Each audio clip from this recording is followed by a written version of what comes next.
ANS news. नमस्कार, आप देख रहे हैं एनएस लाइव न्यूज। मौजूद हूँ मैं चेंबूर कैंप में।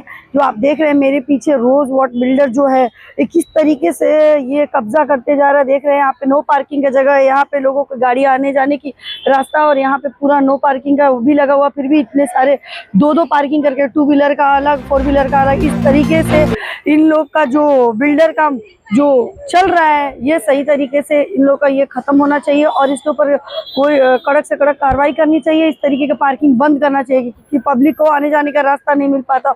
और इस तरीके से आप देख रहे हैं मेरे पीछे, इस तरीके का अपडेट देखने के लिए जुड़े रहिए एनएस लाइव न्यूज। नमस्कार, माझं नाव करण कांबळे, मी महाराष्ट्र नवनिर्माण सेनेचा वॉर्ड क्रमांक 154चा शाखा सचिव।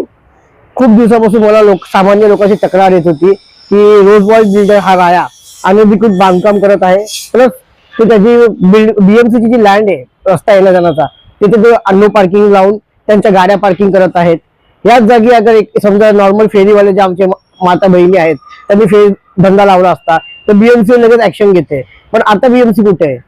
का बीएमसीच्या खिशात पैसे गेले आहेत की शाखाध्यक्ष जे नगरसेवक आहेत त्यांच्या खिशात पैसे गेले आहेत?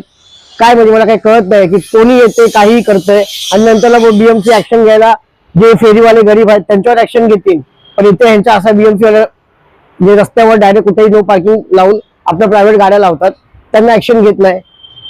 येण्या जाणारी पोरं आहेत, वरतून डायरेक्ट त्याच्या गाड्या फिरवतो, त्यात माल उचलून घेऊन जातो। एखाद्या मालची रशी तुटली, काय झाली, डायरेक्ट खाली पडली, लहान पोरं येतात, आता शाळेतली कॉलेजची मुलं येतात, किती अपघातीचं इथे आहे इश्यू।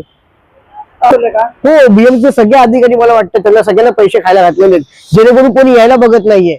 म्हणजे आज इतक्या टायमापासून तो रस्ता बनवून ठेवलाय, तो रस्ता बीएमसीने वाटतं त्यांच्यासाठीच बनवलाय। बीएमसीला काय मागणी करणार? बीएमसीला माझी एकच रिक्वेस्ट आहे की थोडं तरी जिथं थोडं कमी खावा, सामान्य माणसाचा थोडं तरी विचार करा।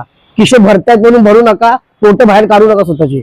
गरीब लोक जेव्हा ते त्यांचे धंदे लावतात तुम्ही तिथवर ऍक्शन घेता, त्यांच्याकडून 100 तुमच्या हवालदारापासून तर प्रत्येक कोणी लोक येतात, 1000 रुपये 500 रुपये घेऊन जातात। आम्ही बाईकवर बघतो ना। तुम्हाला काय वाटतं की याच्यामध्ये ट्रॅफिक पोलीसचा पण वाटतं? ट्रॅफिक पोलिसांना सगळ्यात जास्त पैसे भेटले असतील मॅडम, कारण की तो रस्ता जो गव्हर्नमेंटचा रस्ता आहे, त्या रस्ता एवढ्या गाड्या उभ्या राहतात आणि प्लस बिल्डरची दादागिरी अशी की तुम्ही वॉचमॅन ठेवले तिथं त्या लॉबीमध्ये गाड्या लागल्या नाही पाहिजेत म्हणून। ही कोणती दादागिरी मला अजून नाही कळली। कारवाई करावी हीच माझी विनंती आहे।